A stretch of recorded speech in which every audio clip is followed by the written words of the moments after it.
नमस्कार, आप देख रहे हैं ब्रेकिंग बिहार। बड़ी खबर ये आ रही है कि कोचिंग को लेकर के जो शिक्षा विभाग ने के पाठक ने फरमान जारी किया था कि 9 बजे से 4 बजे तक कोचिंग संस्थान नहीं चल सकते हैं, और इसके पीछे जो तर्क दिया गया था कि सरकारी स्कूलों में बच्चों की उपस्थिति इन कोचिंग के कारण कम होती।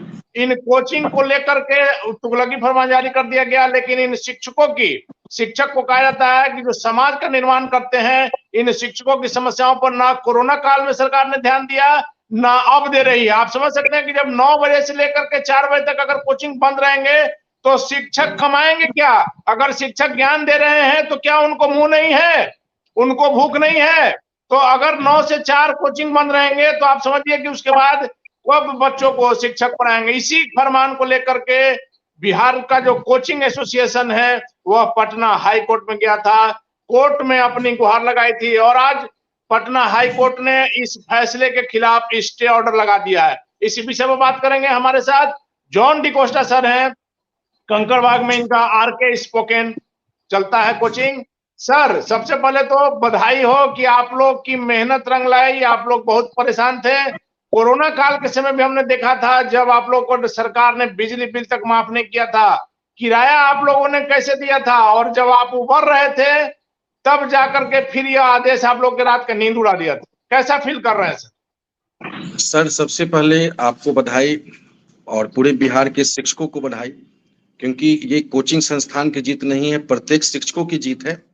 जो शिक्षक अपने अपने खून से सींच करके अपने बच्चों को पढ़ा रहे हैं, सुबह 7 से लेकर 8 बजे रात तक अपने बच्चों को समय दे रहे हैं, इसका मैं सबसे बड़ा साधुवाद और धन्यवाद देना चाहूंगा माननीय न्यायाधीश महोदय पटना उच्च न्यायालय का। और मैं धन्यवाद देना चाहूंगा cab coaching association of Bharat का, जिन्होंने केस किया और माननीय न्यायाधीश महोदय ने इस पर स्टे लगाया। मैं इस मौके पर मेरे पास शब्द नहीं है कि मैं आपको ये बयां कर सकूं कि कितनी खुशी है प्रत्येक प्राइवेट शिक्षण संस्थानों के शिक्षकों के बीच। सर, एक शिक्षक जो किराया के घर में रहता है, किराए के कोचिंग संस्थानों में चलाता है, अगर वो 9 से 4 कोचिंग संस्थान को बंद रखेगा तो वो अपने बच्चों को क्या, वो अपने आप को भी नहीं देख पाएगा। तो मैं सबसे पहले धन्यवाद आपको देना चाहूंगा कि आपने ब्रेकिंग न्यूज के द्वारा आज ये न्यूज को टेलीकास्ट किया। धन्यवाद आपका सर। सर, हमने कोरोना काल के समय भी आप लोग को दिखाई दी, आप लोग को जो समस्या थी किसी ने ध्यान नहीं दिया था शिक्षकों पर। कम से कम उस समय सरकार आप लोग का बिजली का बिल भी अगर माफ कर दी रहती तो आप लोग को बहुत राहत होता। किस प्रकार से शिक्षक कर्ज में डूब गए थे वो भी हमने दिखा था, और वो हमने दिखाया भी था अपने दर्शकों को। लेकिन आज सर, आपको नहीं लग रहा है कि सरकार का यह आदेश तुगलकी फरमान था कि कोचिंग 9 से 4 अगर आप बंद कर रहे हैं, सरकारी स्कूल के कहा जा रहा था कि बच्चों की उपस्थिति कम रहती है, जबकि आप लोगों ने कहा, जहां तक हमारी जानकारी, आप लोगों ने कहा था कि हम एफिडेविट दे रहे हैं कि कोई भी सरकारी स्कूल का शिक्षक हमारे कोचिंग में नहीं पढ़ाता है। अगर फिर भी जांच में यह पकड़ा जाता है तो आप उस पर कार्रवाई कीजिए। सर, सबसे पहली बात बता दूं कि जितने भी प्राइवेट संस्थान हैं उसमें सरकारी शिक्षक क्यों पढ़ाएंगे? वो तो सरकार के द्वारा मानदेय ले ही रहे हैं। हम लोग तो नौजवान हैं, प्लस हम लोग बेरोजगार हैं, तभी वो हम लोगों ने शिक्षा को चुना, ताकि हम तो खुद रह गए बेरोजगार, अपने बच्चों को बेरोजगार ना होने दें और उनको अच्छी शिक्षा दें।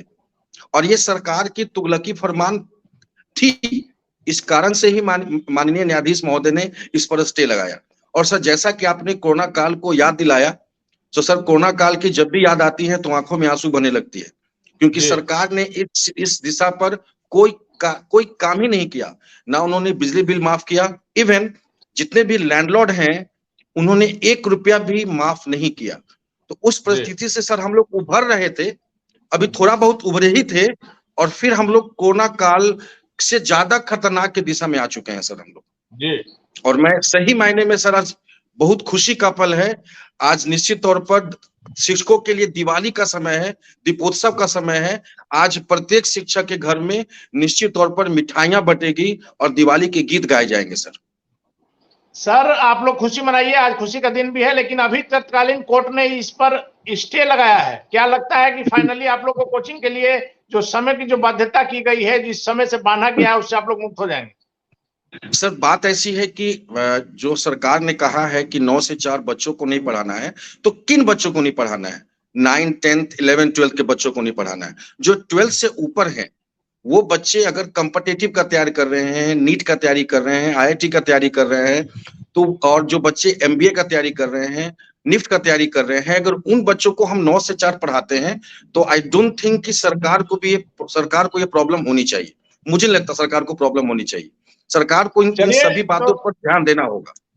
तो आज आपको लग रहा है सर सारे शिक्षकों को कि जब सरकार ने आपकी नहीं सुनी तब माननीय कोर्ट ने आप लोग का स्थिति को समझा और इस फैसले पर तत्कालीन जो है अभी रोक लगा दी।